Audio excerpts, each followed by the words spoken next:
University is buzzing this evening with Ron Paul's message to students. Thousands came out to see the Republican presidential candidate give a speech at a rally for his campaign. WETM 18 News reporter Chris Hush was in the middle of it all and joins us live in the Satellite Center with more. Good evening, Jeff and Rebecca. All 4,000 seats were filled at Cornell University's Lina Rink tonight. Students chanted and yelled in support of Ron Paul, whose main issues presented were student debt, less government, and reducing military force overseas. The economic crisis is real. Young people know what they're facing. They know that they have debt, no good jobs coming. You can't solve the problem with debt. The people in this country are sick and tired of the war. The time is right. This time is right for us to win this cause for the cause.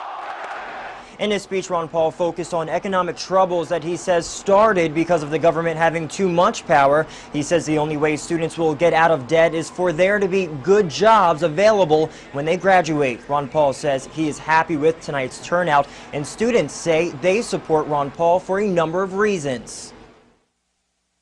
And there's a lot of views that I agree with that should be implemented. Today, a lot of students would agree with what he says just because they would like to be able to make their own decisions and like their own freedom, especially when it comes to monetary policies.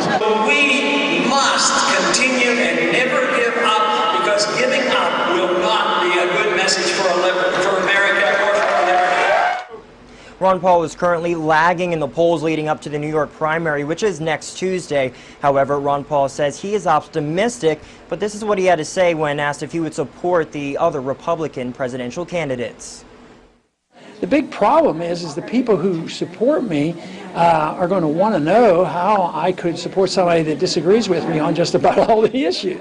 I happen to like Governor Romney. We get along real well, but he wouldn't give the same speech that I gave tonight because Ron Paul also spoke about the legalization of illegal drugs like marijuana. He says he believes there shouldn't be any federal regulations on them, and that if he were president, he would leave that decision up to the states. Reporting live in the Satellite Center, Chris Hush, WETM 18 News.